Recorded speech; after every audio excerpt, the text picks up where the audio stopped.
Well, good morning, guys, and welcome to the show. Welcome to the show. Today we have a little bit different one for you. Aren't they all? I know, I say that a lot.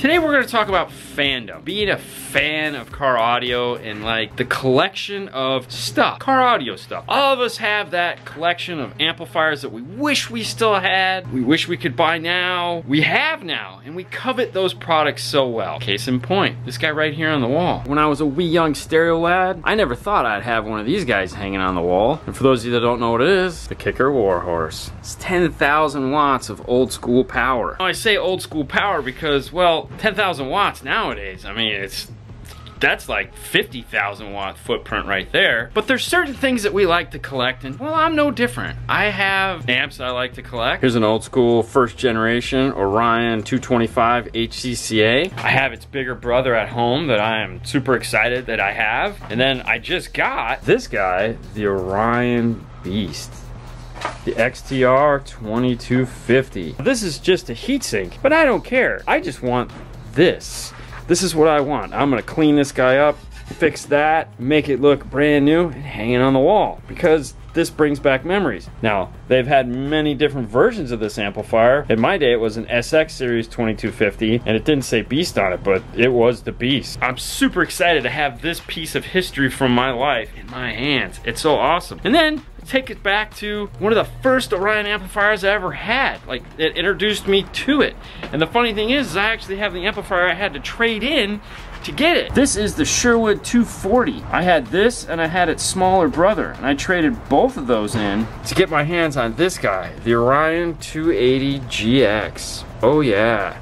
Didn't know I needed a bridging module, found that out the hard way. There again, this is just a heatsink also. And at home, I have my first big amplifier, 2125 SX by Orion. As you can tell, I'm an Orion fanboy. Send all your old Orion stuff to me. I don't care if it works. There's tons of amplifiers that I had growing up that I wish I still had, and I don't. And there's new amplifiers that I never even thought I'd want, and I do. Q-Class 1005. Didn't even know that was a thing. Man, I love that amplifier, and I have one of my own. It's got our logo on the back of it, so it'll always be mine. As I started looking around and checking out some of the things that, well, might still be available to me that I could get my hands on, one of these just started in my ear. I'm a big fan of small amplifiers. Just no kidding, I talk about them all the time. The smaller, the more powerful, the better. I think it's great. I mean, think of how many amplifiers you could fit underneath the heatsink in this thing. I mean, you could fit a ton of them. This could be a 50,000 watt amp right now, I bet. I mean, who knew? So last year we started working with another company. They are the kings of small amplifiers. I remember when their small amplifiers first like showing up in pictures and whatnot, and I'm like, who is this company and where do we get these things? They weren't available in the US. It was like, oh man, come on, really? Have you figured it out yet? Sound Digital, the makers of small amplifiers, big power.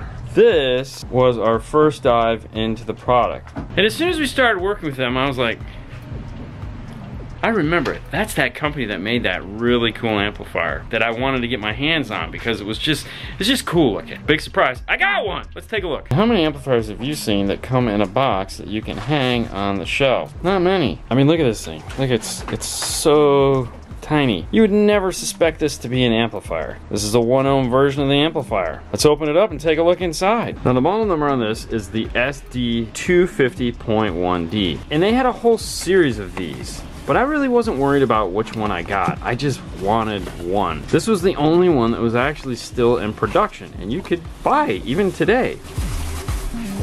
It doesn't even look like an amplifier. And the box comes with a sticker. They have to fold it because its box is so small. We have some instructions. Looking at the instructions, there's not even an English version on here. According to this, it's 250 watts at 12.6 and 300 watts at 14.4. Efficiency is 95%. Frequency response is 5 hertz to 20,000. There again, I don't really care about all these things. This is what I care about. This cool little amplifier.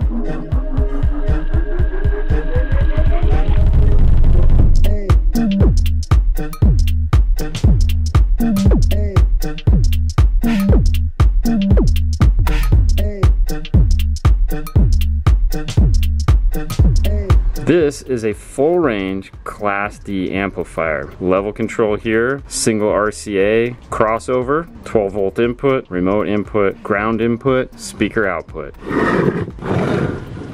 And what makes it really neat is that with that clear cover, you could see all the insides, all the innards, all the really cool stuff that makes the amplifier the amplifier. And I think that's what made me like it. The nice thing about this amplifier is that I could still buy it new from the manufacturer. I don't have to go out and do an eBay search and bid and do all that. And it really wasn't that expensive either. That means I've added this little cool thing to my collection of classic gear. And it's a classic, because like this was the only one left. Not this particular one, but I mean the only one in the series left. They have like a handful of them. So if you guys want to get some for your collection, make sure you find a Sound Digital dealer near you and have them, you know, get you one. Like I said at the beginning, this video is a little bit different than what you guys are used to. It was just one of those things where I got it in and I was just like, yeah, super excited, and I wanted to share it with you guys. That's it, really. We all like car audio, and this is just a really cool piece of car audio history. One of the first small amplifiers. Now, I know there's a lot of them out there that go back. You know, you have the whole Hyphonics, those little tiny, you know, when they were